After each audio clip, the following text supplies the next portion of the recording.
जो उनकी बहुएं थी वो सब थी। यात्रा आगे बढ़ी तो दुर्घटनाग्रस्त, उनमें से एक बस दुर्घटनाग्रस्त हो गई। संयोग से वो बस सासुओं वाली थी।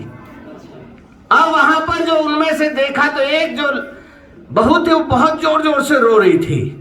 अब दूसरी को बड़ी सांत्वना हुई, उसने पूछा कि अरे बहन बहुत लाड करती थी क्या? होता ही ना, जब पूछते हुए क्या हुआ, इतना बहुत स्नेह करती थी। अब बड़ी उसने तुरंत से रोते हुए जवाब दिया, नहीं बहन ऐसी बात नहीं, वो तो आई नहीं।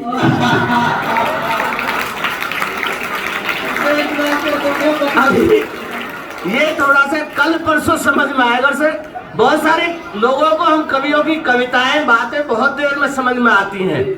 कई बार हमारे साथ बहुत सारी दुर्घटनाएं भी होती हैं। एक बार मैं ऐसे कविता सुना रहा था, पब्लिक को बिल्कुल मजा नहीं आ रहा था, कोई ताली नहीं बजा रहा था। मैंने सामने देखा कि उधर जहां दीपक जी बैठे वहां से एक व्यक्ति ताली बजा रहा है। मैं बड़ा खुश हुआ, भाई बहुत अच्छा,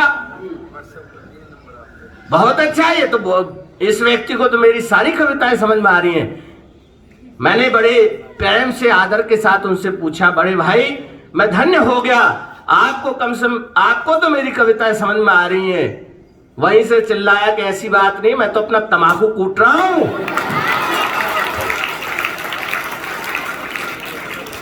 अब दीपक जी भी ऐसी ताली बजा रहे तो लगा रहे भाई। चलिए कुछ बातें आपको बहुत हंसाए और अच्छा लगता है। अब बातें दूसरे रंग में आ जाते हैं कि चेहरे पर मुस्कान सजा कर रखना तुम, बस इतनी पहचान बना कर रखना तुम। देश देश हमारा रहे सुरक्षित यूं करना, दिल में हिंदुस्तान बसा कर रखना तुम, दिल में हिंदुस्तान।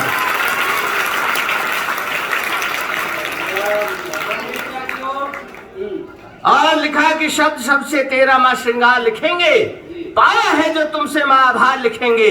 लिख देंगे हम अमर शहीदों की गाथाएं, प्यार नहीं मनोहार नहीं अंगार लिखेंगे, प्यार नहीं मनोहार नहीं अंगार लिखेंगे। अंगारों पर तपकर ही सोना कुंदन हो पाता है। अब कविता के सुनने वाले मैं देखना चाहता हूं कि हमारे बच्चे कितना कविता के रसिक हैं और कितना शब्दों को सुनते हैं। मैं नंद किशोर जी से आग्रह करूंगा कि आप ये माइक लेकर बैठ जाए। मुझे ऐसा लग रहा है कोई डंडा लेके खड़ा हुआ है पीछे। शब्द शब्द से तेरा मां श्रृंगार लिखेंगे, पाया है जो तुमसे मां आभार लिखेंगे। लिख देंगे हम अमर शहीदों की गाथाएं, प्यार नहीं मनोहार नहीं अंगार लिखेंगे, प्यार नहीं और कहता हूं कि अंगारों पर तपकर ही सोना कुंदन हो पाता है। मस्तक छूले गर्माटी तो ये चंदन हो जाता है। देशभक्त वीरों की गाथा जब जब गुंजित होती है, मातृभूमि के चरणों में सबका वंदन हो जाता है, मातृभूमि के चरणों में सबका वंदन हो जाता है। और कविता का एक दूसरा रंग भी होता है। अभी आप तहत में सारी कविताएं सुन रहे थे, अब थोड़ा सा तरन्नुम में आपको ले चलूंगा। तरन्नुम समझते हैं? गुरुजी ने कभी बताया होगा आपको, तरन्नुम कहते हैं गा करके पढ़ना। जैसे देवेंद्र जी सुना है मैंने अभी, देवेंद्र जी बता रहे थे कि सर बहुत अच्छा गाते हैं, तो मैं भी कोशिश करता हूं, सर जितना अच्छा तो शायद नहीं गा पाऊंगा। बेटियों से बात शुरू करते हैं। हमारे बीच में एक बहुत बड़ा कवि देवेंद्र मास्टर जी बैठे हुए, जिन्होंने बेटी के ऊपर बहुत अच्छी पुस्तक लिखी और बहुत सारे कार्य, हमारे दोनों ही देवेंद्र और गुप्ता जी बैठे, बहुत अच्छे सामाजिक कार्य करते रहते हैं। एक बार जोरदार तालियां बजा दीजिए सभी के लिए।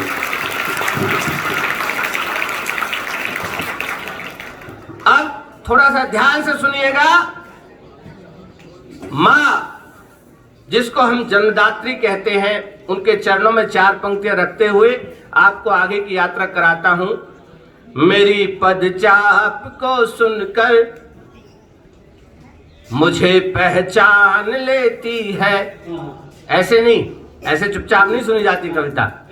मेरी पदचाप को सुनकर मुझे पहचान लेती है, मेरी हर एक मुश्किल को सदा वो जान लेती है।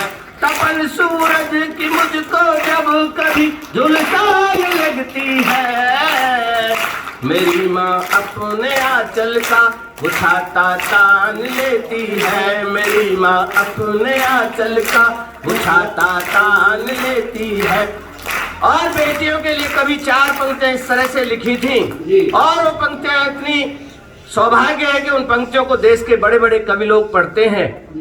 जरा से पंख खोलो तो यह आकाश छू लेगी, लुटाओ ने है थोड़ा सा यह विश्वास